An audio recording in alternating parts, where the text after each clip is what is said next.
नमस्ते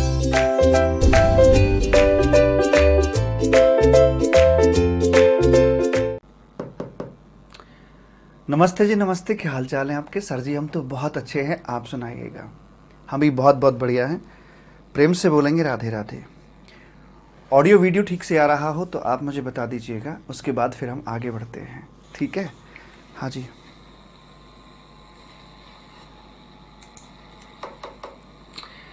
नमस्ते जी, नमस्ते। ठीक है। और तो आज हम सभी यहाँ पर इकट्ठे हुए हैं CA CMS CS फाइनल के revision videos, latest revision videos for May and November 2022। Basically तो हम हर 6 महीने पे अपने अपडेटेड रिवीजन वीडियोस आपको देते हैं, तो इट्स फॉर मई 2022। ठीक है? और इन रिवीजन वीडियोस के अंदर मैं अपनी कॉम्पैक्ट बुक का इस्तेमाल करूंगा। कॉम्पैक्ट बुक में इस बार बहुत सारे चेंजेस मैंने किए हैं, उसको बहुत सुंदर और आकर्षक बनाया है, बिल्कुल आपके जैसा। और अब आपके मन में ये तो आएगा सब क्या चेंज किया इस बार। तो शुरू के 2-4 मिनट के अंदर मैं आपको बता दूं कि कॉम्पैक्ट बुक के अंदर मैंने क्या क्या और कहां कहां पर चेंजेस किए हैं। ठीक है? तो उसके बाद फिर हम आपकी ये लिए जो चर्चा है इसको आगे बढ़ा के चलेंगे। एक बात और मैं आपको बता दूं, हम अपना जो रिवीजन है इस बार चैप्टर वाइज रख के चलेंगे, क्योंकि मेरे पास आती है आपकी दबी आवाज़ आती है कि चैप्टर वाइज में क्या होता है कि ना आपको पता लग जाता है, मतलब जौन सा भी चैप्टर आपको करना होता है फट से आप उस पर पहुंच जाते हैं, आपको अलग से सर्च नहीं करना पड़ता है। छोटा चैप्टर होगा तो 2 चैप्टर इकट्ठे, बड़ा चैप्टर होगा तो सिंगल चैप्टर, ऐसे करके चलेंगे। ठीक है जी? Are you ready? हाँ सर जी। और तो चल मेरे बच्चा, पहले मैं आपको दिखा दूं कि जो कॉम्पैक्ट बुक है इस बार की, इसमें क्या क्या नई बातें हैं, मैंने क्या क्या ऐड किया है इसके अंदर, और उसके बाद फिर हम बात को बढ़ाते हैं आगे की तरफ। जी सर।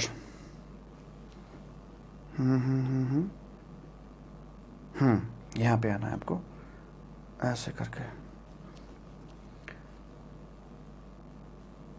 देखिए, ये जो आपका पहला चैप्टर आता, अच्छा ये बुक का मैं कवर पेज दिखा दूं। मैं ये वाली बुक की बात आपसे कर रहा हूं। ठीक है? ये वाली बुक है और 8th एडिशन करके है ये। जैसे चैप्टर नंबर 1 है, कुछ चीज़ें जो हम मैनुअली अपना हाथ से लिखवाया करते थे नोटिंग, वो मैक्सिमम और जो इंपॉर्टेंट नोटिंग है वो सारी की सारी आपकी बुक का हिस्सा बनाई गई है। कुछ नए डायग्राम इसमें शामिल किए गए हैं, कुछ और एनालिसिस वर्क इसके अंदर शामिल किया गया है।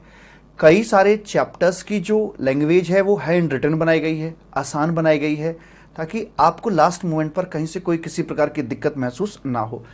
फिर भी कुछ पेजेस की झलकी मैं आपको दिए देता हूं। बच्चा कहता है कि सब एक बार डेमो दे दो कि क्या चेंज किया है। जैसे कि यहां पर ये टेबल मैंने इंसर्ट की हुई है।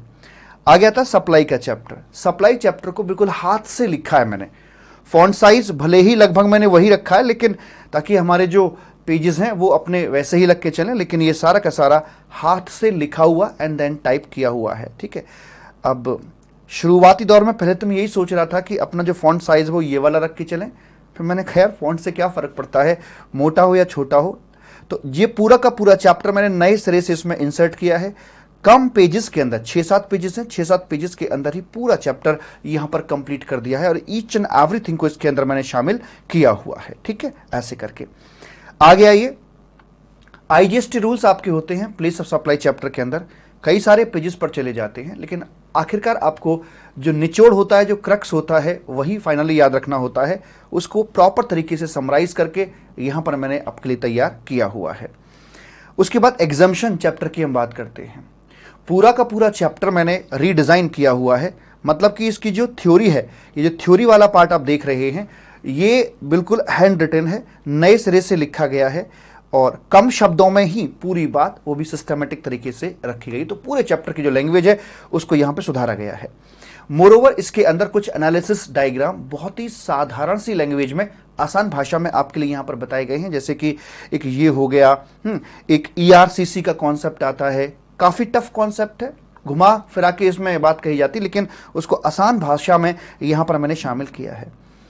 हर चैप्टर में कुछ ना कुछ देखने को मिलेगा। वैल्यूएशन चैप्टर आता है। वैल्यूएशन चैप्टर में हम जब असेसेबल वैल्यू निकालते हैं, सेक्शन 15 सबसेक्शन 1 का इस्तेमाल उसमें किया जाता है। कई सारे सर्कुलर्स और नोटिफिकेशंस के बाद हम उसको डिस्कशन को पढ़ते हैं, लेकिन एट द एंड मन में ये आता है कि यार क्या जोड़ना है, क्या घटाना है। तो सारी बातें आपकी एट वन प्लेस यहां पर मैंने लिख दी है। कुछ एक एरियाज ऐसे भी हैं जहां पर अक्सर क्वेरी पूछी जाती है, जैसे कि सब्सिडी के ऊपर क्वेरी पूछी जाती है। तो जो क्वेरी जब आती है तो उसका सोल्यूशन हम जैसे करते हैं उसी पैटर्न पर आपको मैंने यहां पर ही करके दे रखा है कि सब्सिडी अगर पहले से घटी हुई है और गवर्नमेंट है तो क्या, नॉन गवर्नमेंट है तो क्या, सब्सिडी पहले से घटी हुई नहीं है, गवर्नमेंट ने दी तो क्या, नॉन गवर्नमेंट ने दी तो क्या। ऐसे इंटरेस्ट को लेकर एक क्वेरी कंफ्यूजन बनी रहती है। इंटरेस्ट को ऑलवेज इंक्लूसिव ऑफ जीएसटी माना जाता है और ये पेमेंट बेसिस पर इसका टाइम ऑफ सप्लाई निकल के आता है। तो उसके लिए यहां पर मैंने अच्छे तरीके से चीजों को समझा रखा है, जिससे कि आपके पढ़ते समय कोई किसी प्रकार की क्वेरीज ना आए। ठीक, कुछ क्वेश्चंस हैं जिनके आंसर व्यवस्थित तरीके से मैंने यहां पर दिए हैं, उसमें चेंज डाला है। रिवर्स चार्ज का चैप्टर है। प्रॉपर बैकग्राउंड जो पहले हाथ से लिखवाई जाती थी वो आपकी अब किताब के अंदर देखने को मिलेगी। उसके बाद जैसे ई वे बिल का जो कॉन्सेप्ट है प्रॉपर तरीके से डिजाइन करके फुल फ्लैज्ड नए सिरे से लिखा है, और इसका पूरा जो सिस्टम है वो कैसे मूव होता है वो सब बात इसके अंदर आ रही है। टाइम ऑफ सप्लाई चैप्टर है, इसकी प्रॉपर तरीके से बैकग्राउंड लिखी हुई है, जैसे कि आप सेल्फ स्टडी भी कर रहे हैं तो चलेगा, समझ में बातें अच्छे से आपको आ जाएंगी। ये डायग्राम है आपका रूल नंबर 42 और 43 को लेकर पूरा डिस्कशन है। इसको थोड़ा सा और इंप्रूव किया है, हालांकि ये पहले भी ऐसे ही था, अब थोड़ा बहुत जहां जहां कुछ कसर थी उसको ठीक किया, बाकी डायग्राम पहले से ही था आपका रूल 42 और 43, जो काफी टेक्निकल डिस्कशन आपका माना जाता है। उसके बाद में फिर ये जैसे कि सेक्शंस 18 हो गया, और भी कई सारे सेक्शंस हैं जिनकी जो लैंग्वेज है वो हैंड रिटन बनाई है। मैं आपको फिर से बता दूं, लैंग्वेज है आपकी हैंड रिटन है, हालांकि फॉन्ट मैंने वही रखा हुआ है तो शायद आपको पता ना लगे कौन सी क्या है, तो इसलिए मैं आपको बता रहा हूं पहले से। कहीं आप बोलो कि जी हाईली इंप्रूव्ड बोला था तो हम कैसे पता करें कहां से इंप्रूव है, तो मैं आपको इसलिए बता के चल रहा हूं कि यहां पर मैंने ऐसे करके चेंजेस किए हैं। ठीक है जी सर। उसके बाद जैसे आपके ये कॉन्सेप्ट है, जैसे इनपुट सर्विस डिस्ट्रीब्यूटर का पूरा कॉन्सेप्ट है, जितना भी पूरा कॉन्सेप्ट है वो एक सिंगल पेज पर आपके लिए रखा हुआ है, और जो निचले वाला पार्ट है ये इसके अंदर मैंने और ऐड किया है। मुझे लगता था कि कुछ एक ऐसी चीजें हैं जो इस डायग्राम में कवर नहीं हो पा रही थी, उनको भी मैंने बहुत व्यवस्थित तरीके से यहां पर ऐड किया है। तो निचला वाला जो पार्ट है ये इसमें एडिशनल है। जो आपका रजिस्ट्रेशन का चैप्टर होता है उसके रजिस्ट्रेशन प्रोसेस को लेकर, आधार ऑथेंटिकेशन है, एआरएन कब जनरेट हो रहा है कब नहीं हो रहा है, फिजिकल वेरिफिकेशन कब हो रहा कब नहीं हो रहा, कंफ्यूजन हो जाती है। उसके बाद अगर यहां से बच के निकल जाते हो तो कैंसिलेशन पे कंफ्यूजन आ जाती है, यहां से बच के निकलते तो रिवोकेशन पर कंफ्यूजन आ ही जाती है। ये 3 स्टेप होते हैं, रजिस्ट्रेशन करवाना, कैंसिलेशन और रिवोकेशन। भाई मैं हमेशा यही सोचता रहता हूं कि मैं ऐसे कैसे पढ़ाऊं कि मेरे बच्चे को एक सिंगल क्वेरी तक ना आए, यही मेरा हमेशा रहता है।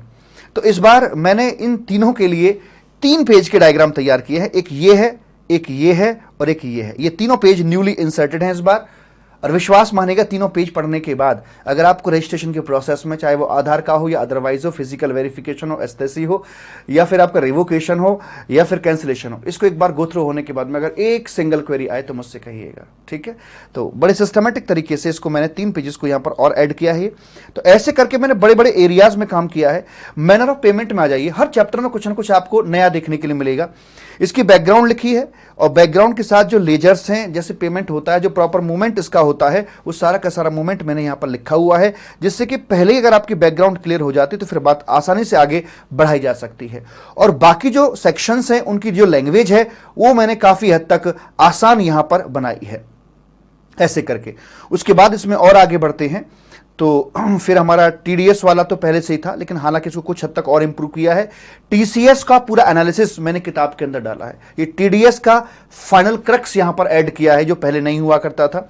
टीसीएस का एनालिसिस इसके अंदर नहीं था, इस बार पूरा का पूरा 2-3 पेज का एनालिसिस यहां पर डाला है। यहां से शुरुआत होती है ये, उसके बाद ये पूरा का पूरा, ये पढ़ने के बाद सिंगल क्वेरी अगर टीसीएस पर आए तो मुझसे कहिएगा, बिल्कुल आपकी अपनी लैंग्वेज में। फिर टीडीएस टीसीएस को पूरा कंपेयर किया, जो पहले नहीं हुआ करता था, वो सब आपको यहां पर देखने के लिए मिल जाएगा। उसके बाद क्यूआरएमपी स्कीम को 2 पेजेस के अंदर बहुत ही शानदार तरीके से, सिर्फ 2 पेजेस के अंदर ही पूरी की पूरी स्कीम को मैंने आपके लिए यहां पर उतार के रख दिया है। Each and everything contained there in. ऐसे ही और भी बहुत सारे चेंजेस हैं, जैसे बुक्स ऑफ अकाउंट चैप्टर के अंदर यहां पर मैंने इसको ऐड किया, जिसमें थोड़ी सी कंफ्यूजन रहती थी। हर कंफ्यूजन वाले एरिया को मैंने यहां पर करेक्ट किया हुआ है। उसके बाद में ये रिफंड का आपका चैप्टर का डायग्राम है। पूरा प्रोसेस है, ये बोलते हुए डायग्राम है, एक बार गो थ्रू होकर निकले तो पूरा चैप्टर एक ग्रिप में आ जाता है। और ये जो रिफंड का चैप्टर है, इसका ईच एंड एवरी एस्पेक्ट आपका डिटेल्ड डिस्कशन में एनालिसिस पार्ट के अंदर दे रखा है, जिससे कि आपको कोई किसी प्रकार की कंफ्यूजन ना आए, चाहे वो जीरो रेट सप्लाई हो, चाहे रिफंड जीएसटी डिपार्टमेंट से मिलता हो, चाहे रिफंड कस्टम डिपार्टमेंट से मिलता हो, कहीं कोई इश्यू आपको इसमें आने वाला नहीं है। जो आपका प्रोसीजरल पार्ट्स हैं, पीछे एडमिनिस्ट्रेशन वाले चैप्टर्स हैं, उनमें काफी इंप्रूवमेंट किए। जो सर्कुलर्स वगैरह आए हुए थे, उन सर्कुलर्स के साथ सेक्शंस को दोबारा से लिखा हुआ है। डिमांड रिकवरी का चैप्टर है, इस डायग्राम को काफी हद तक इंप्रूव किया हुआ है, अगले वाले पेज को काफी हद तक इंप्रूव किया हुआ है। उसके बाद जब हम आते हैं अपने पेनल्टी चैप्टर के ऊपर, तो अक्सर यहां प्रॉब्लम आया करती थी कि एक सेक्शन आता है 129 करके, इसमें यहां देखते थे कि भाई कितनी फाइन, कितना पेनल्टी देना है, इस पर बार बार हर बार क्वेरीज पूछी जाती थी। कलेश खत्म कर दिया इस बार मैंने यहां पर आकर, इसका प्रॉपर एग्जांपल्स देकर इसको मैंने सुधारा है अच्छे से। अब यहां आपके इस एरिया में कोई किसी प्रकार की क्वेरीज नहीं आएंगी। अगले डायग्राम को, पेनल्टी चैप्टर में बहुत सारा काम किया है, क्योंकि ये चैप्टर थोड़ा सा बोर करने वाले होते हैं, तो सिस्टमेटिक और अच्छे तरीके से और लिखा हुआ, जिससे कि कहीं कोई क्वेरी आपकी किसी प्रकार से ना रह जाए। ये पूरा का पूरा पेज मैंने यहां पर आकर चेंज किया है। ऐसे ही अपील चैप्टर के अंदर खास तौर पे प्री डिपॉजिट को लेकर परेशानी हुआ करती थी, तो जहां पर ज्यादा क्वेरीज आ रही हैं उन जगहों पर मैंने बहुत सारा काम किया है। प्री डिपॉजिट के पूरे 2-3 पेज आपके यहां पर ऐड किए हुए हैं। आगे जो समरी है इसको भी तैयार किया हुआ है, जिससे कि आपकी क्वेरीज ना रह जाएं, वैसे करके मेरे कबूतर। और मैं क्या बताऊं, और आगे चलोगे, आगे देखोगे ई वे बिल के अंदर भी आपके ये चेंजेस हैं। यहां पर डेज काउंटिंग कैसे करते हैं, कैसे नहीं करते हैं, ये पेजेस मैंने अलग से आपके ऐड किए हुए हैं। और एट द एंड जब आप देखोगे तो यहां पर जो आपके सेक्शन नंबर हैं उनको मैंने मल्टी कलर में किया हुआ है। उससे क्या है कि हमें सेक्शंस ना ग्रुप में तैयार करने होते हैं। तो जैसे ये एक सिंगल कलर में आ रहे हैं, मतलब ये दोनों सेक्शन एक ग्रुप में याद करने हैं, ये एक ग्रुप में याद करने हैं, ये एक ग्रुप में है, ये अलग ग्रुप में है। तो कलरिंग डिफरेंट होने का मतलब है कि ये इस प्रकार से ग्रुप बना बना के आपको सेक्शन से याद करना है, जिससे कि आपको आसानी से याद हो जाएंगे।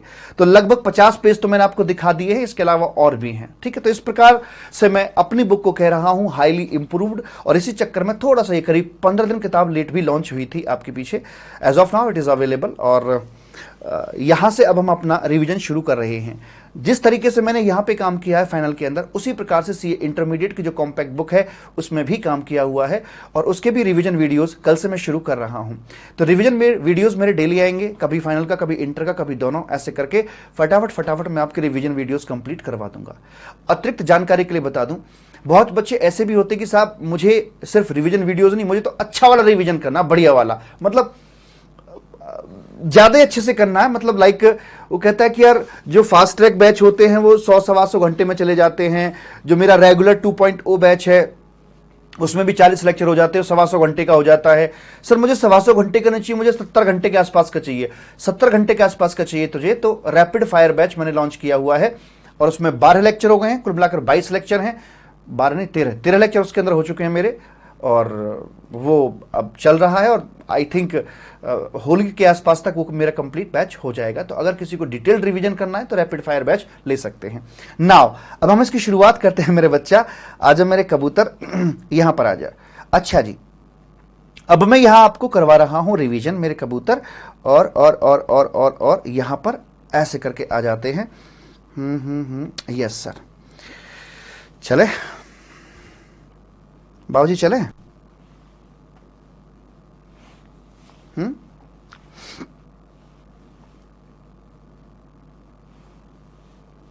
चले सर जी। हैंग, मालिक सिस्टम हैंग करा दिया अपने इंडस्ट्री में, क्या हो गया? मैंने क्या कर दिया?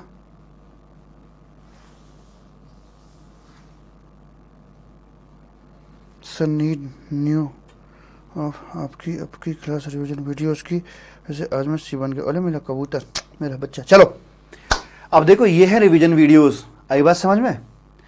अब तो एक बड़ी क्लैरिफिकेशन दे रहा हूं मैं आपको, ध्यान से सुनना मैं क्या बोलने वाला हूं।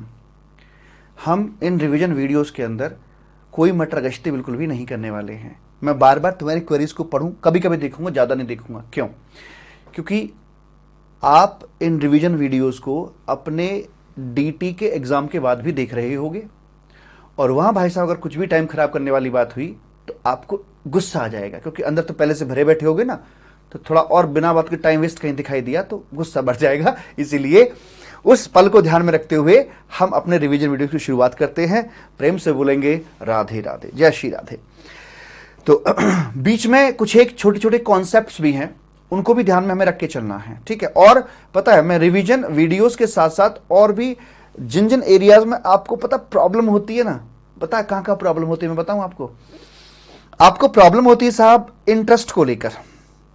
हाँ बोलो हाँ, कि यार कहाँ इंटरेस्ट को इग्नोर करते हैं, कहाँ पर इसको ऐड करते हैं, कभी इसको एग्जेम्प्टेड माना जाता है, कभी इसको एग्जेम्प्टेड नहीं माना जाता है, ये क्या मामला है। कई सारे चैप्टर्स में अलग अलग तरीके से इसका ट्रीटमेंट किया जाता है। तो मैं आपको इंटरेस्ट का प्रॉपर तरीके से कंपाइलेशन करके दूंगा कि बेटा इस चैप्टर में ये, यहां पर ये, यहां पर ये, एट वन प्लेस ये आपको करके दूंगा। ऐसे ही और भी 5-6 एरियाज मैंने लिख रखे हैं, उन्होंने एरियाज में आपकी दिक्कतें हैं तो उनका कंपाइलेशन करके मैं आपको देने वाला हूं, ठीक है जी, जिससे कि कहीं कोई किसी प्रकार की दिक्कत आपके दिमाग में नहीं रहेगी। एक बात ध्यान रखेंगे, जीएसटी से शुरुआत अपनी हम कर रहे हैं। गवर्नमेंट को एक चीज चाहिए होती है, क्या? या तो रेवेन्यू या फिर कंट्रोल। या तो सरकार को रेवेन्यू मिलेगा, रेवेन्यू नहीं तो सरकार को कंट्रोल चाहिए होगा। कैसे भला? सरकार डीम्ड डिस्टिंक्ट के बीच में जो ट्रांजैक्शंस होती हैं उन पर भी जीएसटी लगाती है, जबकि उनको पता है कि अगली वाली जो यूनिट होगी वो यहां पर आईटीसी अपना क्लेम कर लेगी। B2B ट्रांजैक्शन होती है, और B2B ट्रांजैक्शन में सरकार को एक ढेले का भाई आमदनी नहीं होती है। M I right? तो फिर सरकार लगाती क्यों है? यह रेवेन्यू तो सरकार को प्रैक्टिकली मिला नहीं, लेकिन गवर्नमेंट को कंट्रोल मिल गया। क्योंकि अगर हम मान लीजिए अब एंड यूजर तक पहुंचते पहुंचते एक चेन बड़ी बन जाती है ना, एंड यूजर तक माल पहुंचते पहुंचते यहां पर ये फैक्ट्री हो गई, फिर यहां हो गया, फिर यहां हो गया, ऐसे करके एक लंबी चेन होती है, और यहां पर जाकर आता है आपका end user. Am I right? ये जो ट्रांजैक्शन होती है लास्ट वाली, ये होती है आपकी B2C ट्रांजैक्शन। बाकी जितनी भी ट्रांजैक्शन आप देख रहे हैं ये आपकी B2B B2B B2B B2B transaction होती है। B2B ट्रांजैक्शन का मतलब जहां पर रेसिपिएंट आदमी आपका रजिस्टर्ड पर्सन होता है और वो अपनी किताबों में आईटीसी क्लेम कर पाता है, तो यहां से टैक्स जाएगा, सामने वाला आईटीसी क्लेम कर लेगा, तो मतलब सरकार को वास्तविकता में कोई रेवेन्यू की प्राप्ति नहीं हुई। जब यहां रेवेन्यू प्राप्त नहीं हो रहा तो सरकार जीएसटी लगा क्यों रही है? वो इसलिए ताकि ये चेन आपकी बनी रहे, चेन ना टूट जाए। अगर चेन टूट गई तो दिक्कत वाली बात हो जाएगी। सरकार इसलिए बना के चल रही क्योंकि ये मान के चलिए पाइपलाइन है आपकी, और यहां पर आप जितना पानी डाल रहे हैं तो उतना ही पानी यहां से बाहर निकले, बीच में कहीं कोई लीकेज ना हो जाए, वो लीकेज ना हो जाए, इसलिए सरकार इस पूरी चेन को वहां से लेकर वहां तक कंट्रोल कर रही होती है, जब तक कि B2C ट्रांजैक्शन नहीं होती। जब क्रेडिट मिलने का सिलसिला खत्म हो जाता है, उस पॉइंट पर आकर सरकार को वास्तव में रेवेन्यू की प्राप्ति होती है। बस हाँ बोलते रहना बीच बीच में कि बात पकड़ में आ गई या नहीं आई। ठीक है मालिक? हाँ सर जी, बिल्कुल ठीक है जी। उसके बाद आगे बढ़ते हैं प्रभु जी, और ये सब आइए यहां से चलते चलते, तो उसके बाद में ये आ गया है जी, और आगे आगे आगे यहां पर इंट्रोडक्शन की हम बात करते हैं। सर यहां पर कुछ लिखा हुआ है आपने, देखिए अभी जैसे रैपिड फायर बैच में करा रहा हूं तो वहां पर ये बुक मैं अपनी इस्तेमाल करके चल रहा हूं, तो कुछ लिख दिया है, लेकिन ये जो लिखा हुआ है, अब वही वाली बात है, टीचर होने के नाते पेन तो चलेगा, बिना पेन के तो बात नहीं हो सकती ना। लेकिन ये लिखावट नहीं भी देखें आप तो चलेगा, कोई दिक्कत वाली बात नहीं है। ऐसा जरूरी नहीं है कि लिखावट आपके लिए जरूरी है, वो तो टीचर होने के नाते पेन तो चलेगा भैया, बिना पेन की तो बात बनेगी नहीं, इसलिए कुछ लिखा हुआ है, अदरवाइज लिखे हुए की जरूरत आपको बिल्कुल भी नहीं है। हाँ, अगर मान लीजिए कोई ऐसा गलती से कोई पेज आ गया जो अलग से पूरा का पूरा पेज ही है लिखा हुआ अलग से, तो वो पेज मैं आपको अवेलेबल करवा दूंगा। ठीक है जी, जहां पर मुझे लगेगा यार ये नोटिंग आपके लिए जरूरी है, ये आपको चाहिए वाला पेज अच्छा बना हुआ है, वो पेज मैं आपको वेबसाइट पर मेरी crajkumar.com पर फ्री रिसोर्स के अंदर अवेलेबल करवा दूंगा। ठीक है जी, यस सर। तो वैसे करके साहब, तो सबसे पहली बात यहां पर यही निकल के आती है, देखिए ये जो मैं पढ़ाने जा रहा हूं इंट्रोडक्शन, शायद इसमें से एग्जाम के अंदर डायरेक्ट क्वेश्चन ना आए, बट इसकी जरूरत हमें पक्का पड़ेगी आगे लोग को रिवाइज करने के लिए भी और बड़े बड़े कंसेप्ट्स को पकड़ने के लिए भी। ठीक है ना मालिक? हाँ सर जी, बिल्कुल ठीक है। तो टैक्स क्यों लगाया जाता है? देखिए देश चलाना है तो भैया पैसा तो चाहिए, परिवार चलाना है पैसा चाहिए, 130 करोड़ लोगों का परिवार चलाना है, वहां भी पैसा चाहिए। हमारी सबकी कॉमन नीड्स होती हैं, उनकी पूर्ति के लिए सरकार टैक्स लगाती है, जो कि 2 प्रकार का होता है, डायरेक्ट टैक्स और इनडायरेक्ट टैक्स। उससे पहले समझिए टैक्स क्या होता है। Compulsory extortion of money made under an act, उसे यहां पर टैक्स बोल दिया जाता है। Compulsory extortion of money made under any act, इसे यहां पर टैक्स बोल दिया जाता है। और टैक्स का नाम टैक्स भी हो सकता है, टैक्स का नाम ड्यूटी भी हो सकता है, टैक्स का नाम सेस भी हो सकता है, कुछ भी हो सकता है, चाहे वो एडमिनिस्ट्रेशन चार्जेस अंडर यूपी शीरा नियंत्रण अधिनियम हो, वो भी आपका टैक्स ही कहा जाता है। ड्यूटी भी टैक्स है, टैक्स भी टैक्स है, और तू भी टैक्स है, मैं भी टैक्स हूं, हर चीज टैक्स है। जो भी compulsory extortion made by the government है under any act to support the nation, वो हर चीज यहां पर टैक्स का रूप ले लेती है। दो प्रकार का होता है टैक्स। वैक्सीन मेरे लगी यहां पर, दर्द भी मुझे ही हुआ था, यह है डायरेक्ट टैक्स, जिसको लगी दर्द भी उसी को हुआ। लेकिन छोटे बच्चों की वैक्सीन आएगी, वैक्सीन लगेगी छोटे बच्चे को, उसकी छोड़ो, उसे दर्द होगा नहीं होगा पता नहीं, लेकिन माँ को जरूर दर्द होगा। सुई लगेगी यहाँ, उफ निकलेगी माँ के, आह आह, माँ के मुंह से निकल जाएगी, है ना। तो लगा यहाँ, दर्द कहीं और हो रहा है, इसे कहते हैं इनडायरेक्ट टैक्स। ठीक है जी। तो डायरेक्ट टैक्स वो जिसके ऊपर इम्पोज हुआ, बेयर भी उसी करना पड़ा, इनकम टैक्स। और अपना जी जो जीएसटी हो गया साहब, कि काम तो मैं कर रहा हूं, करता कोई और है, भरता कोई और है, तो लगा तो मेरे ऊपर है, लेकिन अल्टीमेटली सरकार ने मुझे अपना एजेंट बना लिया है। मैं सरकारी एजेंट हूं जीएसटी के पॉइंट ऑफ व्यू के लिए, और कहा है कि ए उनसे ले लियो और हमें दे दिया। हमने कहा ठीक साहब, जय हो, जय गुरु जी की। तो वहां से उन्होंने आदेश आया, हमने आपसे लिया, जितने का आदेश दिया, 18 का तो 18, 5 का तो 5, 28 का तो 28, आदेश हुआ, आपसे लिया, उनको दे दिया, जय जय श्री राधे। तो सर फिर ये चोरी क्यों करते हैं लोग? चक्कर क्या होता है? मोह। मोह बड़ी चीज है, मोह दूर करना है तो गीता पढ़िएगा, बड़ी कमाल की चीज है। तो वहां पर क्या है कि जो पैसा मैंने आपसे लिया 100 प्लस 18, 118 आपसे लिया है, तो 18 रुपए से मुझे मोह हो जाता है, मुझे अपनापन आ जाता है, मुझे गहरी मोहब्बत हो जाती है 18 रुपए से। और फिर जब ये मेरी जेब से जाता है, हालांकि दूसरे की अमानत है, हालांकि दूसरे की चीजों पे नजर नहीं डालनी चाहिए। जो समस्याएं होती हैं उनके 3 कारण होते हैं, जर, जोरू और जमीन। और नियम ये कहा जाता है कि भैया इनको अपनी को बचा के रखें, दूसरे की पे नजर न डालें। ठीक है।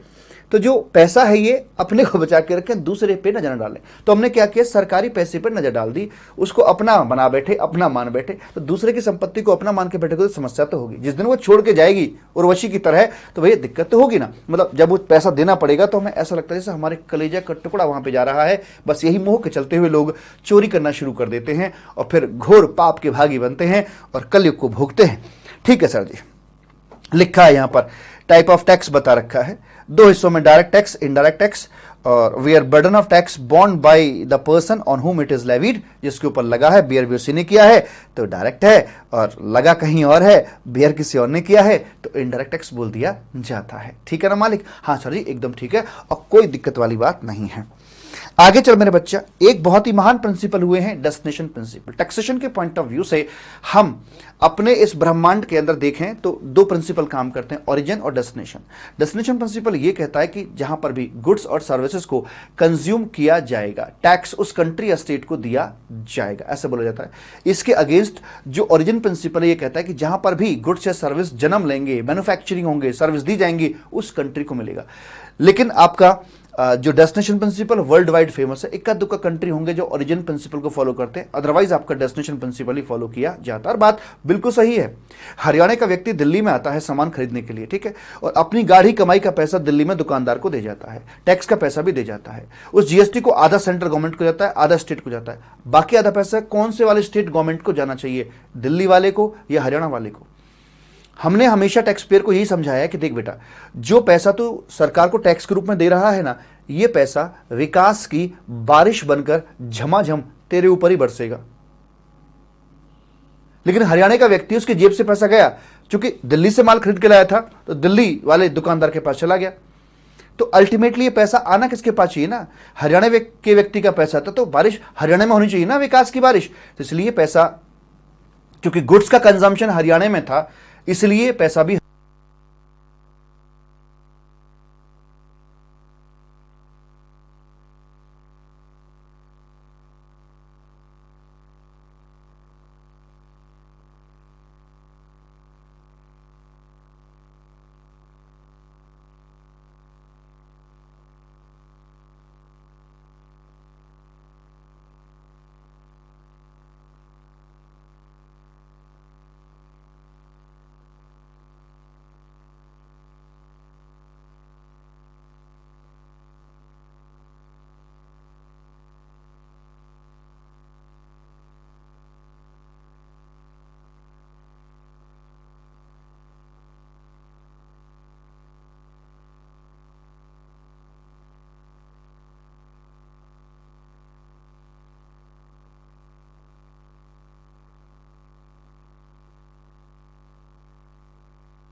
यस सर, आगे हम कहाँ जाएंगे तुम्हें छोड़कर। जी साहब, तो सही भी है। तो हरियाणा के व्यक्ति की जेब से पैसा निकला है तो अल्टीमेटली यस सर, तो उसी को मिलना चाहिए, तो इसीलिए डेस्टिनेशन प्रिंसिपल को फॉलो किया जाता है। लेकिन क्या आपको पता है, जीएसटी आने से पहले हम लोग ओरिजिन प्रिंसिपल को भी फॉलो किया करते थे, हाँ, सीएसटी के मामले में। लेकिन सीएसटी के मामले में ओरिजिन प्रिंसिपल को फॉलो करना हमारी मजबूरी थी या शौक था। दो चीज़ होती है, मजबूरी या शौक। तो मंजूरी या मजबूरी, देखिए बताइएगा कि यहाँ पर आकर ये सेलर है यूपी का और ये हरियाणा का बायर है। तो यहाँ से यहाँ जब ट्रांजैक्शन हुआ करती थी तो इसके ऊपर हम लोग पुराने समय में सीएसटी की बात किया करते थे। वास्तव में ये जो सीएसटी वाला पैसा है ये किसको मिलना चाहिए था? वास्तव में सिर्फ पैसा मिलना चाहिए था हरियाणा गवर्नमेंट को, क्योंकि बायर जो है वो हरियाणा का है, कंजम्पशन हरियाणा में होगी, सर इसको मिलना चाहिए था। बट प्रॉब्लम ये थी कि ये जो सेलर था ये आपका यूपी में रजिस्टर्ड था। अब यूपी वाला बंदा हरियाणा में जाकर रजिस्ट्रेशन करा के टैक्स उनको कैसे जमा कराए, ये बड़ी दिक्कत आया करती थी। तो इसलिए वहां पर एक नियम बनाया गया कि काम करना भैया, अपने अपने सरकार को दे देना, और ये नियम सबके ऊपर लागू होगा। हरियाणा में बनेगा तो टैक्स हरियाणा को जाएगा, जहां पर भी गुड्स मैन्युफैक्चर हो रहा होगा अपने अपनी सरकारों को दे देना। अपने अपनी सरकारों को देना मतलब कि एक ओरिजिन प्रिंसिपल को फॉलो करना। ये मंजूरी थी या मजबूरी थी? साहब मजबूरी थी। और चूंकि ये अपने अपनी सरकारों को जा रहा था, 2 रुपया चला गया यूपी गवर्नमेंट के पास में, तो क्या बायर को 2 रुपए का आईटीसी यानी कि क्रेडिट मिल पाएगा हरियाणा सरकार से? The answer is no. Haryana वाला बायर हरियाणा के अंदर बैठा हुआ है, तो क्या इसे यहां पर आईटीसी मिल जाएगा? नहीं मिल पाएगा। क्यों? क्योंकि जो रेवेन्यू जो पैसा है वो यूपी सरकार को चला गया है, इसको यहां पर इसका क्रेडिट नहीं मिल पाएगा, इसलिए हमेशा एक कॉस्ट का पार्ट बनेगा। और जब जब हमें इनवर्ड साइड में टैक्स का क्रेडिट नहीं मिलेगा, निश्चित तौर पर वो हमारी कॉस्ट का पार्ट बना दिया जाएगा। ठीक है जी, हाँ सर बिल्कुल ठीक है। और जब जब कॉस्ट का पार्ट बनेगा तो कहीं ना कहीं आगे चल के जब टैक्स लगेगा अगेन, तो वो टैक्स के ऊपर टैक्स लगेगा, कास्केडिंग इफेक्ट आएगा और चीजें महंगी होती चली जाएंगी, ऐसे करके बोल दिया जाता है। ठीक, लेकिन इसमें एक चीज और बताइएगा, नाम है CST, central sales tax, central word लिखा हुआ है इससे पहले, क्यों? ऐसा क्यों? क्योंकि देखिए ये इंटर स्टेट है। अगर हम यहां पर स्टेट के अंडर पावर देते कि भैया अपना अपना तुम बना लीजिए, तो अंडरस्टैंडिंग में बड़ी दिक्कत वाली बात हो जाती, इसलिए यहां पर यूनिफॉर्म लॉ बनाना था। दैट्स वाई सेंट्रल गवर्नमेंट ने लॉ यहां पर बनाकर दे दिया है, लेकिन जो रेवेन्यू है वो मिलेगा स्टेट को, क्योंकि संविधान कहता है कि सेल ऑफ गुड्स होगी तो जो रेवेन्यू होगा वो यहां पर स्टेट गवर्नमेंट को दिया जाएगा। तो इस प्रकार से व्यवस्था पूरी ये बनी हुई थी, लेकिन जीएसटी के अंदर आकर इन्होंने इसका समाधान यहां पर निकाल दिया है, क्योंकि अब इस तरह के ट्रांजैक्शन पे आईजीएसटी लगाया जाता है। आईजीएसटी तो एक लिफाफे का नाम होता है, प्रैक्टिकली आईजीएसटी एक लिफाफे का नाम है। वो ऐसे करके होता है मालिक कि भाई यहां पर आकर एक कंपोनेंट होता है सीजीएसटी और एक होता है एसजीएसटी। आईजीएसटी वास्तव में कोई टैक्स है ही नहीं, इट जस्ट एन एनवेलप। जब हमें कोई ट्रांजैक्शन करते हैं तो उसमें 50% सीजीएसटी होता है, 50% उसके अंदर एसजीएसटी होता है। दोनों को यहां पर एक लिफाफे के अंदर बंद कर दिया जाता है, और बंद करने के बाद इसके ऊपर लिख देते हैं बंधा हुआ जीएसटी, इंटीग्रेटेड जीएसटी, आन मिलो सजना। और ये पैकेट पकड़ा दिया जाता है स्टेट गवर्नमेंट को, लीजिए साहब, सॉरी सेंट्रल गवर्नमेंट को पकड़ा दिया जाता है कि लीजिए साहब। सेंट्रल गवर्नमेंट इस पैकेट को खोलती है, और पैकेट को खोलने के बाद सीजीएसटी आजा, सीजीएसटी को अपनी पॉकेट में सरकार यहां रख लेती है, और जो एसजीएसटी होता है उसे वो कंसर्न्ड यानी कि इस केस में हरियाणा सरकार के पास भेज देगी। बट ध्यान दीजिएगा, ओ भाई साहब इधर ध्यान दीजिए, ये जो बंटवारा हम कर रहे हैं कि आधा पैसा हरियाणा सरकार को चला जाएगा, कब? जब ट्रांजैक्शन B2B होगी या B2C होगी। फटाफट जवाब दीजिएगा, फटाफट भाई साहब, फटाफट। और जो बच्चा हमें इंप्रेस कर देता ना सही से जवाब देकर, उसको हम पेटीएम भी देते हैं, पता है। और मैंने पिछले एक क्लास ली थी छोटी सी, मैंने पेटीएम दिए थे उन बच्चों को, 4 बच्चों को पेटीएम दिया था, पता है मैंने। अमाउंट छोटा होता बट होता है यार, जो भी है आपको मोटिवेट रखने के लिए, ठीक है। तो वैसे करके, ठीक है sir ji. Hi sir, love from Calcutta. हाँ, लव की तो मुझे बहुत जरूरत है साहब। तो वैसे करके जी साहब जी, तो इस प्रकार से यहां पर अपनी बातें करी जाती हैं, और आईजीएसटी के अंदर इसका सोल्यूशन निकाल दिया गया है, और डेस्टिनेशन प्रिंसिपल ही फॉलो किया जाता है वहां पर, और जो पैसा है वो डेस्टिनेशन स्टेट को ही दिया जाता है। इसके उलट पुराने समय के अंदर सीएसटी में दिक्कतें थी। तो सीएसटी का मतलब उसमें क्या था कि किसी भी स्टेट की तरक्की, पुराने समय में किसी भी स्टेट की तरक्की इस बात पर निर्भर करती थी कि वहां कमाने वाले कितने हैं। लेकिन जीएसटी के अंदर किसी भी स्टेट की तरक्की इस बात पर निर्भर करेगी कि वहां खाने वाले कितने हैं, कंज्यूमिंग स्टेट है या फिर मैन्युफैक्चरिंग स्टेट है। दिल्ली कंज्यूमिंग स्टेट है, तो कंज्यूमिंग स्टेट तो जीएसटी कलेक्शन यहां ज्यादा होगा। तमिलनाडु टाइप और अपनी जो ये महाराष्ट्र वगैरह ये अपनी जो है क्या नाम है मैन्युफैक्चरिंग स्टेट है, तो भाई साहब अब यहाँ इनको सीएसटी का लॉस होगा, दिक्कतें आएंगी इनको। जो पहले सीएसटी रेवेन्यू जाया करता था अच्छा खासा, अब उनके हाथ में नहीं आएगा। तो इसी के चलते हुए चूंकि सीएसटी का रेवेन्यू इनको खोना पड़ रहा है, तो उन्होंने यही कहा था कि भाई ऐसा ना हो कि जीएसटी आने पर हम अल्टीमेटली उतना भी रेवेन्यू ना कमा पाए जितना कि अभी पुराने सिस्टम के अंदर कमा रहे हैं। तो इसलिए इनको इनसिक्योरिटी की भावना पैदा हुई थी। तो इसी के लिए जेटली साहब ने इनको कमिटमेंट किया था कि ठीक है, अगर जीएसटी आने से हम आपका जो अर्लियर लेवल है उसे इंटैक्ट ना रख पाए विद प्रोग्रेसिव जो इंक्रीमेंट होता है 15%, तो अगर उसे इंटैक्ट ना रख पाए तो जितना कमी होगी उतना तक हम आपको भरपाई करके चलेंगे। पहले 5 साल के लिए हम आपको कॉम्पनसेट करेंगे। अब कंपनसेट करने के लिए जो मैन्युफैक्चरिंग स्टेट थी उनको इश्यू आया था, तो भाई कहां से आएगा पैसा? तो कहते कि तेल तो तिलों में से निकलता है, तो कह दिया गया कि ठीक है कॉम्पनसेशन सेस लगा देते हैं। तो मोटर व्हीकल, टोबैको एटसेट्रा इस प्रकार की कुछ एक लग्जरी एंड डिमेरिट आइटम के ऊपर कॉम्पनसेशन सेस लगा दिया गया। एंड कॉम्पनसेशन सेस क्या आधा आधा बटेगा ना मुन्ना, इसका अलग ही एक्ट बना हुआ है। जीएसटी का पैटर्न ये फॉलो नहीं करता है। पूरा पैसा सेंट्रल गवर्नमेंट के पास में जाएगा और सेंट्रल गवर्नमेंट इस फंड का इस्तेमाल करेगी उन स्टेट को पैसा देने के लिए, जो कि जीएसटी आने की वजह से लॉस मेकिंग स्टेट में जा रहे हैं, खासतौर पे वो मैन्युफैक्चरिंग स्टेट अपने होंगे। Right, yes sir. आगे बढ़ते ही आगे निकल के आया कि भैया आखिरकार जीएसटी क्यों आया था। ये पढ़ते पढ़ते तो आप शायद पक भी गए होंगे, लेकिन फिर भी मेरा बताना धर्म है। पुराने समय के अंदर बड़ी समस्याएं हुआ करती थी। नंबर 1 बड़ी समस्या थी कास्केडिंग इफेक्ट यहां पर आया करते थे, टैक्स के ऊपर टैक्स लगते थे। उसका प्रमुख कारण यह होता है कि जब जब हमें अपने इनवार्ड सप्लाई के, इनवार्ड परचेज के, यानी कि जब क्रेडिट नहीं मिलेंगे तो वो टैक्स का पार्ट बनेगा और नेचुरली कास्केडिंग के अंदर परिवर्तित वो हो जाता है। तो पुराने समय के अंदर एक्सक्लूसिव नेचर के टैक्स हुआ करते थे। सेंट्रल एक्साइज ड्यूटी थी, सेंट्रल लेवल पे थी, वैट स्टेट लेवल पे हुआ करता था, सर्विस टैक्स सेंट्रल लेवल पे हुआ करता था। तो वहां पर दिक्कतें ये आती थी कि लेवल का फर्क पड़ जाया करता था और लोग क्रेडिट बुक नहीं कर पाते थे। जैसे कि मान लीजिए मैं ट्रेडर आदमी हूं, तो मैं सेंट्रल एक्साइज का क्रेडिट बुक नहीं कर पा रहा हूं, मैं सर्विस टैक्स का क्रेडिट नहीं बुक कर पा रहा हूं, या मैं एक सर्विस प्रोवाइडर हूं, सेंट्रल लेवल पे बैठा हुआ हूं, तो मैं वैट का क्रेडिट बुक नहीं कर पा रहा हूं। कैमरा लेकर आया हूं, वैट लग के आया था, वैट स्टेट लेवल का है, तो मैं उसका क्रेडिट बुक नहीं कर पा रहा। बुक भी कर लिया तो एसटीसी करूंगा क्या उसका मैं, क्योंकि मेरी आउटपुट जो लायबिलिटी आती है वो सर्विस टैक्स की आया करती थी। तो इस प्रकार से व्यवस्था बिगड़ी हुई थी, जिसके चलते कास्केडिंग आया करता था। डबल टैक्सेशन की समस्या हुआ करती थी। कुछ चीजों के संबंध में सरकार ये क्लियर नहीं कर पा रही थी कि गुड्स है कि सर्विस है। सॉफ्टवेयर हो गया, आपका वर्क्स कॉन्ट्रैक्ट हो गया, कुछ हिस्सा गुड्स मानते थे, कुछ आपका सर्विस मानते थे, और कुछ दोनों ही मान लिया जाता था।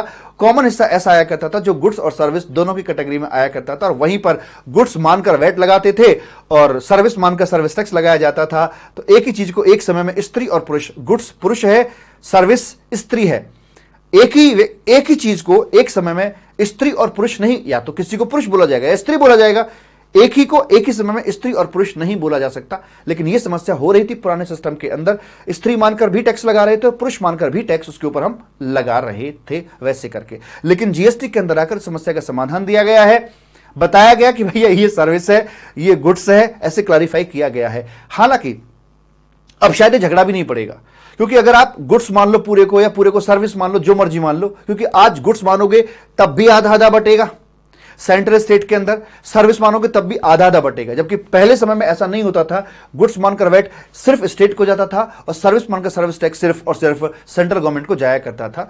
हालांकि फिर भी गवर्नमेंट ने इस पर क्लैरिफिकेशन दे दी है कि भाई ये इसको ऐसे ऐसे करके माना जाएगा। मल्टीपल टैक्स हुआ करते थे, 17 तरह के टैक्स थे, आपके सब्स्यूम्ड होकर एक में आ गए हैं। अब देखिए, अब जितने टैक्स होंगे उतने लॉ बनाए जाएंगे, उतने डिपार्टमेंट एडमिनिस्ट्रेशन के लिए चाहिए होते हैं, उतने ही नोटिस आते हैं, उतने ही ऑर्डर बनते हैं, उतनी एसटीसी होती है, चारों तरफ से बाल खिंच जाते हैं व्यक्ति के, अलग अलग प्रकार के टैक्स भरते हुए। तो वो कहता था भैया 100 सुनार की क्यों मार रहे हो, सीधी एक मार दो, लोहार की मार दो, जितने भी तरह के तुम्हें टैक्स चाहिए ना, तो अलग अलग नामों से क्यों ले रहे हो बिना बात के, इकट्ठा ले लो, बात खत्म करो, ऐसी की तैसी में जान, तुम भी खुश और हम भी खुश, बात खत्म। गवर्नमेंट ने 17 टैक्सेस को इकट्ठा कर दिया यहां पर, और 1 जुलाई 2017 को नंद के आनंद भयो जय कन्हैया लाल की 17 की डेथ हुई और 1 का जन्म हुआ, जय जय श्री राधे। तो मल्टीपल टैक्स को सिंगल टैक्स कर दिया गया, जिसकी वजह से कई सारे परिवर्तन हमें देखने के लिए मिले मालिक। और पुराने समय के अंदर जो टैक्स पेयर हुआ करते थे, इनको नाम देते थे मैन्युफैक्चरर है, ट्रेडर है, या फिर इसको हम सर्विस प्रोवाइडर, इन अलग अलग नामों से बुलाया करते थे। लेकिन आज के डेट में इनको बुलाया जाएगा सप्लायर, सप्लायर, सप्लायर। मैं भी सप्लायर हूं और भी लोग सप्लायर हैं, और जो सामने वाला बायर है उसको ऑलवेज बोला जाएगा रेसिपिएंट। तो सप्लायर रेसिपिएंट, सप्लायर रेसिपिएंट, इस प्रकार की बातें करी जाती हैं। तो ये हमारी बात यहां पर आकर हुई मालिक। एंड उसके बाद में मल्टीपल प्रोसीजर हुआ करते थे, उसको ठीक किया गया। कास्केडिंग पहले था, डबल टेक्शन पहले था, अब है। हाँ, कहीं कहीं आपको देखने के लिए मिलते हैं, जैसे डेटॉल भी सारे कीटाणु नहीं मार पाता है, लाइफ बॉय भी नहीं मार पाता, लाइजॉल भी नहीं मार पाता, फिनाइल भी ना मार पाता, भाई एक इक्का दुक्का रह जाता है। तो आप भी यहां पर पाएंगे कि इक्का दुक्का जगहों पर आपको कास्केडिंग और डबल टैक्सेशन देखने के लिए मिलेंगे। जैसे कि जब हम वैल्यूएशन चैप्टर में जाते हैं तो वहां क्या बोलता है कि अगर मान लीजिए टोबैको है तो टोबैको पे एक्साइज ड्यूटी भी लगाई जाती है और आपका जीएसटी भी लगाया जाता है। तो जीएसटी कब लगाया जाएगा? वो कहते हैं कि पहले वैल्यू पकड़ो, वैल्यू के बाद एक्साइज ड्यूटी ऐड करो, उसके बाद जो आए उस पर आप लगाइएगा जीएसटी। तो क्या ये टैक्स के ऊपर टैक्स नहीं हुआ? तो यहां पर कास्केडिंग आता है। लेकिन ये समस्या बड़ी छोटी सी है, क्योंकि इस प्रकार की इक्का दुक्का चीजें आपके सामने आएंगी जहां पर की कास्केडिंग आपको देखने के लिए मिलेगा। तो इक्का दुक्का कीटाणु फिर भी रह गया है। ऐसे डबल टैक्सेशन के भी आपको एग्जांपल आगे देखने के लिए मिल जाएंगे। लेवल जो थे पहले इंट्रा इंटर इंटरनेशनल हुआ करते थे, लेकिन आज की डेट में दो ही मिलेंगे, इंट्रा स्टेट और इंटरस्टेट, क्योंकि इंटरनेशनल को भी इंटरस्टेट कहा जाता है। इंटरस्टेट तो इंटरस्टेट है ही है, इंटरनेशनल को भी यहां पर इंटरस्टेट अपना कहा जाएगा। राइट है जी, एकदम ठीक है सर जी, और कोनो दिक्कत वाली बात नहीं है। उसके बाद ये मैंने आपको बता दिया साहब कि जीएसटी आखिरकार क्यों आया है और आने पर क्या क्या फर्क पड़े हैं। लेकिन अब बात करते हैं कि आखिरकार जीएसटी का पूरा मॉडल किस प्रकार से यहां पर दिया हुआ है। तो बोलते भाई से सप्लाई होनी चाहिए। देखिए, कोई ना कोई गुड्स या सर्विस तो होना जरूरी है, गुड्स या सर्विस, लेकिन गुड्स या सर्विस के आ जाने मात्र से सिर्फ जीएसटी लेवी नहीं हो जाता है। इस गुड्स के अंदर कोई हलचल, कोई हरकत, कोई जलजला आना चाहिए। उसी हरकत या हलचल को नाम दिया जाता है सप्लाई का। सप्लाई एक प्रकार की टैक्सेबल इवेंट है, एक प्रकार की कड़कती हुई बिजली है कि जब तक वो नहीं कड़केगी कुछ नहीं होगा भाई साहब, वो जरूरी है। तो ऐसे यहां पर आकर जो बिजली है वो यहां पर सप्लाई, सप्लाई एंड सप्लाई है। लेकिन वो अलग बात है कि पुराने समय के अंदर जितनी भी टैक्सेबल इवेंट थी उन सभी टैक्सेबल इवेंट को एक थैले में भरा, सेल हो, बार्टर हो, एक्सचेंज हो, एस्टेसी हो, सबको थैले में भरा और थैले में भर के थैले के ऊपर लिख दिया गया सप्लाई। तो सप्लाई शब्द जो है बेसिकली टैक्सेबल इवेंट जो आज की डेट में है, तो पुराने टैक्सेस की जो टैक्सेबल इवेंट हुआ करती थी उन सभी को इकट्ठा करके एक लिफाफे में बंद कर दिया। लिफाफे का नाम दिया गया सप्लाई का। लेकिन एक चीज नहीं आई, वो है मैन्युफैक्चरिंग, क्योंकि मैन्युफैक्चरिंग पुराने समय से ही डिस्प्यूट में हुआ करती थी। पुराने समय में यही नहीं पता था मैन्युफैक्चरिंग होती क्या है। अगर पता होता तो पिछले 70-72 सालों में भाई साहब सबसे ज्यादा झगड़े मैन्युफैक्चरिंग पर ही है। मैं बताऊं आपको, अगर पता लग जाता तो इतने सारे झगड़े उस पर नहीं होते। सुप्रीम कोर्ट लेवल पर 20 पर पूरे आईडीटी के इतिहास में जितने भी झगड़े हुए हैं उनमें से मोर देन 20% सिर्फ एक ही चीज पर है, मैन्युफैक्चरिंग के ऊपर, क्योंकि हमें मैन्युफैक्चरिंग का मीनिंग सही से पता ही नहीं था। इसलिए यहां पर झगड़े हुए तो गवर्नमेंट ने कहा कि ऐसी कलेशाई चीज को हम आगे लेकर नहीं जाएंगे, जीएसटी का टिकट इसको नहीं दिया गया। तो गुड्स या सर्विस होनी चाहिए आपकी और उसके ऊपर एक सप्लाई भी होनी चाहिए। सप्लाई होगी तो जीएसटी लगेगा, वरना नहीं लगेगा। लेकिन सप्लाई का नेचर कौन सा हो, इंट्रा या इंटर। इंट्रा है तो सीजीएसटी, एसजीएसटी, और अगर इंटर स्टेट है तो आईजीएसटी। वास्तव में आईजीएसटी कोई टैक्स नहीं है, ये तो एक तरीका था कि डेस्टिनेशन प्रिंसिपल को फॉलो करना था। तो वास्तव में सीजीएसटी, एसजीएसटी ही हुआ करते थे, लेकिन इनको पहुंचाना था सेंट्रल गवर्नमेंट तक। तो लिफाफा पहनाया गया आईजीएसटी का, लिफाफा दे दिया गया सेंट्रल गवर्नमेंट को। सेंट्रल गवर्नमेंट फिर उसका बंटवारा कर देगी, कब? जब ट्रांजैक्शन होगी B2C। अगर B2B ट्रांजैक्शन है तो उसका बंटवारा नहीं होगा। Right, yes sir. एंड उसके बाद पुष्पेंद्र, अच्छा जी, ठीक है जी। एंड जी साहब, तो ये हमारी बात निकल के आई यहां पर आकर। आगे बोलते GST is a tax imposed on goods और services, there must be supply of goods services. And supply दो तरह की हो सकती है, इंट्रा और इंटर। हम इस बात को बड़े साधारण तरीके से बोलना चाहते हैं कि भाई बॉर्डर होना चाहिए। क्या मैं यहां तू वहां, ये होता है एक शब्द आपका ओरिजिन, और एक शब्द होता भाई साहब यहां पर आकर एक डेस्टिनेशन। सप्लाई के ओरिजिन और डेस्टिनेशन के बीच में अगर कोई किसी प्रकार का एक बॉर्डर आ जाता है, जलजला सा आ जाता है, मैं यहां तू वहां, तो इंटरस्टेट है, वरना इंट्रास्टेट इसको बोल दिया जाता है। अब यहां ये जो बॉर्डर है ये कैसा होना चाहिए? ये सर एक फिजिकल बॉर्डर होना चाहिए। जैसे कि इन दोनों के इस पार उस पार देखा जाए तो दो स्टेट के बीच का बॉर्डर हो सकता है, दो कंट्री के बीच का बॉर्डर हो सकता है, दो यूटी के बीच का बॉर्डर हो सकता है, एक स्टेट एक यूटी के बीच का बॉर्डर हो सकता है। तो बॉर्डर हो कैसा भी हो, ठीक है। बॉर्डर तो और भी चीजों के होते हैं, लेकिन मैं जिनकी बात आ रहा हूं उनके बॉर्डर होने चाहिए। दूसरा, अगर यहां पर कोई SEZ का मसला आ जाता है तो वहां पर भी एक वर्चुअल बॉर्डर हम कंसीडर करके चलते, क्योंकि SEZ को ऐसे मानते हैं जैसे कि ये इंडिया के बाहर है। मान लीजिए ये आपका यूपी के गाजियाबाद के अंदर का एरिया है और ये आपका यूपी के ही नोएडा का एरिया है, जहां पर कि आपका स्पेशल इकोनॉमिक जोन के अंदर हमारी यूनिट लगी हुई है। तो मूवमेंट यूपी से यूपी में ही हो रहा है, लेकिन हम अलग थलग मानते हैं SEZ को, तो इसलिए वहां पर एक वर्चुअल सी दीवार ये आ जाती है। तो अकॉर्डिंगली इस ट्रांजैक्शन को भी ऑलवेज इंटरस्टेट ही माना जाता है। तो बॉर्डर होना चाहिए, बॉर्डर चाहे फिजिकल हो चाहे बॉर्डर वर्चुअल हो, वैसी वाली बात यहां पर बोल दी जाती है। आई होप ये बात आपको समझ में आ गई होगी। ठीक है सर जी, तो इंटरस्टेट हो गया। Where origin destination fall under two different state UT, तो हम उसको IGST के रूप में लेके चलेंगे। और IGST का बंटवारा कैसे होगा वो मैंने आपको यहां बता रखा है। और अगर कोई ऐसा बॉर्डर बीच में ना आए तो उस ट्रांजैक्शन को हम लोग इंट्रा स्टेट मानकर चलेंगे। ये यहां पर मैंने प्रैक्टिस करके बताई कि भाई अगर हम इसके स्टार्ट पॉइंट यहां से देके चलें तो फिर ट्रांजैक्शन को कैसे कैसे देखा जाएगा। महाराष्ट्र से महाराष्ट्र बात हो रही है, इंट्रा है CGST SGST। महाराष्ट्र से यूपी में बात कर रहे हैं तो भाई साहब ये आपका इंटर है, IGST की बात कर लेंगे। ध्यान दीजिए, लेकिन बटेगा कब? जब तक ITC सामने वाले को मिलता रहेगा, जब तक ट्रांजैक्शन B2B होगी तब तक नहीं बटेगा, क्योंकि टिकेगा तो बटेगा ना। अगर मैंने IGST फंड में पैसा डाल दिया भाई साहब, लेकिन वो टिक नहीं रहा क्योंकि सामने वाले ने ITC उसका क्लेम कर लिया है, वो ना बटने का है। टिकेगा तो बटेगा। कह रहे ठीक है जी, तो B2C है तो बटेगा, अदरवाइज नहीं बटेगा। या मान लो B2B भी है, बट सिचुएशन ऐसी है कि सामने वाले को ITC नहीं मिला। ध्यान दीजिए, बड़ी बात बोल रहा हूं। B2B है बट सामने वाले को ITC नहीं मिला या लिया नहीं, भूल गया, एस्थेसी हो गई उसकी, तो पैसा टिका रह गया, वो बट जाएगा, वो बट जाएगा, वो बट जाएगा, वो बट जाएगा। ठीक है, तो आगे है यूपी से दमन, दमन यूटी है, IGST की बात कर लेंगे। दमन से चंडीगढ़, चंडीगढ़ भी यूटी है, IGST की बात कर लेंगे। चंडीगढ़ से दिल्ली, दिल्ली भी यूटी है जी, दिल्ली भी क्या है? यूटी की स्टेट। सब बचपन से तो यूटी पढ़ते आए हैं, लेकिन सर जी से स्टेट बुलाते, क्यों बुलाते हैं अभी बताता हूं। स्टेट है, मानना पड़ेगा, डीम्ड है, क्यों है अभी बात करते हैं। देखिए ये टेबल हाथ से लिखवाते थे, लेकिन अब मैंने यहीं पर शामिल कर दी इस टेबल को, क्योंकि मुझे पता था कि इसकी नीड यहां पर निकल कर आती है। मेरा बच्चा गगन जैन, अच्छा जी जी, तो यहां पर आकर देखिए क्या सीन हुआ है, जरा ध्यान से सुनिएगा। हम अच्छे से जानते हैं कि जो यूटीज होते, अच्छा हाँ, मैं आपको बताऊं, नितिन जैन, नितिन जैन की आंसर शीट जिनके all over India ever highest marks है 94, वो मेरे पास में आ चुकी है। नितिन ने मुझे भेज दी है, और एक बार नितिन से और बात करके अगर आप कहेंगे तो वो कॉपी मैं आपको दिखाऊंगा, जिससे आई थिंक आपके बहुत सारे डाउट दूर हो जाएंगे कि उन्होंने सेक्शन लिखे हैं कि नहीं लिखे हैं, वर्किंग नोट्स कैसे लिखे हुए हैं, न्यूमेरिकल कैसे सॉल्व किए हैं, उन्होंने यहां पर जो हैंड राइटिंग है वो गंदी इस्तेमाल किए, अच्छी इस्तेमाल किए। 94 मार्क्स मतलब 100%, लगभग 100% मार्क्स। तो वहां से ना आई थिंक आपको बहुत सारा एक आइडिया लग जाएगा कि यार एग्जामिनर चाह क्या रहा है। ठीक है जी, आप कहोगे तो मैं एक बार नितिन से बात करके पब्लिकली आपको उसको दिखा दूंगा वैसे करके, ठीक है ना मालिक? Yes sir.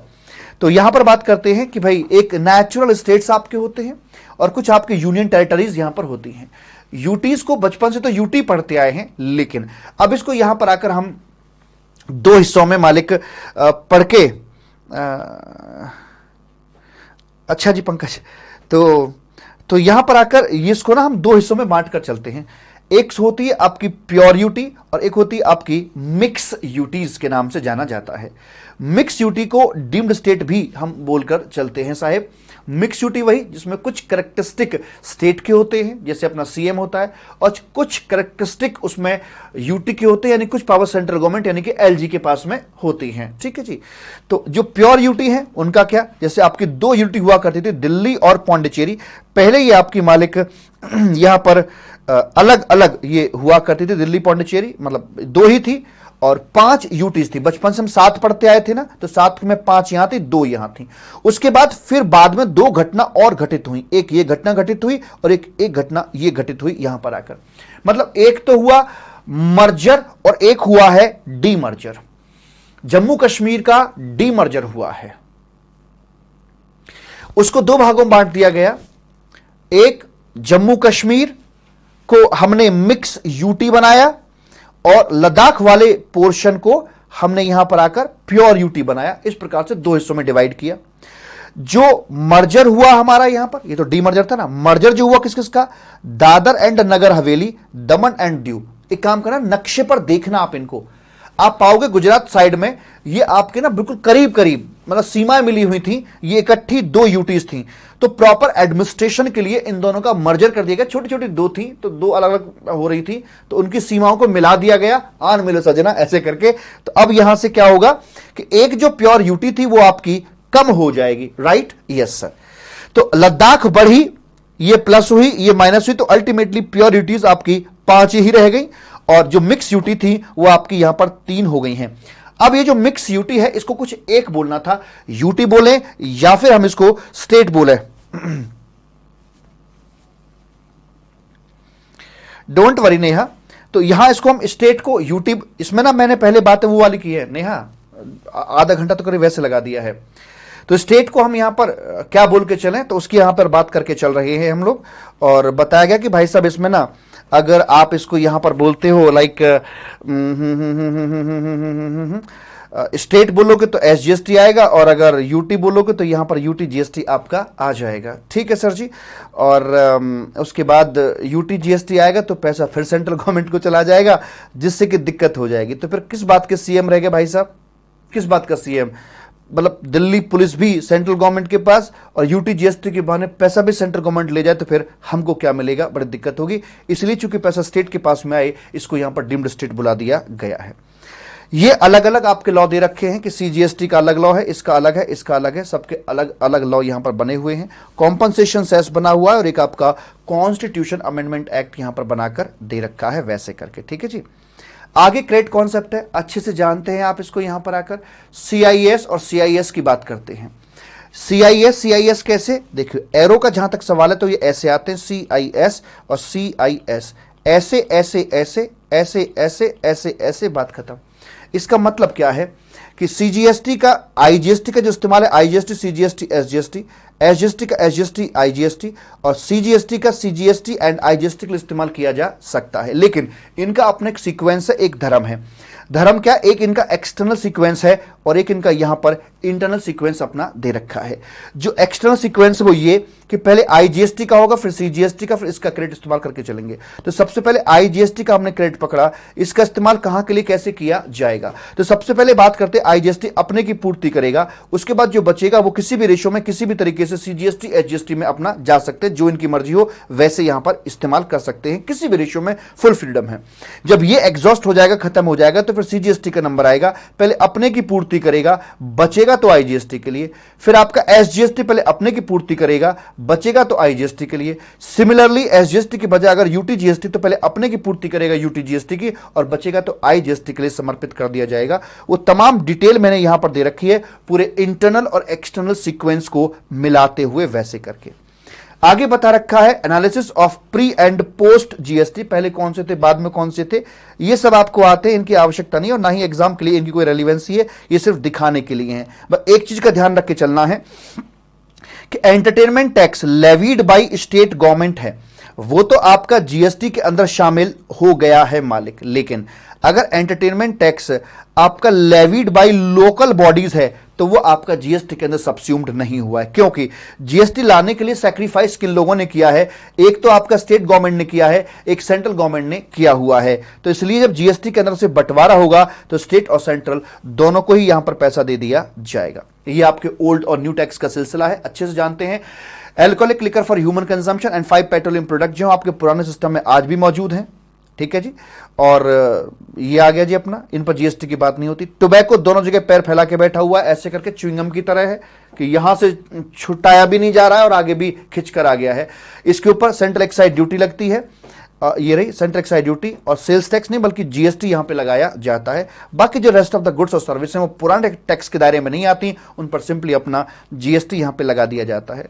बाकी आपके 4 पिलर्स हैं जो पहले बता चुके हैं, multiple tax, cascading, double taxation और ऐसे करके। और फिर आते हैं बेनिफिट्स ऑफ जीएसटी। तो जो इन्होंने कारनामे कर रखे हैं, कास्केडिंग को मिटाया, डबल टैक्सेशन को ठीक किया, मल्टीपल टैक्स को खत्म किया, मल्टीपल प्रोसीजर जो थे उनको सिंगल प्रोसीजर में तब्दील किया, वो आपके बेनिफिट्स यहां पर आ जाते हैं। हालांकि डायरेक्ट क्वेश्चन बेनिफिट पे आने वाला नहीं है।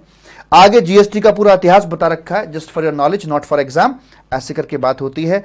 और आगे है आपका ये जीएसटी का नेटवर्क क्या है। देखिए, जिस पॉइंट पर ज्यादा फोकस की आवश्यकता है एग्जाम के मुताबिक मैं ज्यादा करूंगा, कम है तो कम करके चलूंगा, इस क्योंकि आप होता ना कि भाई किसको किस तरह से देख के चले।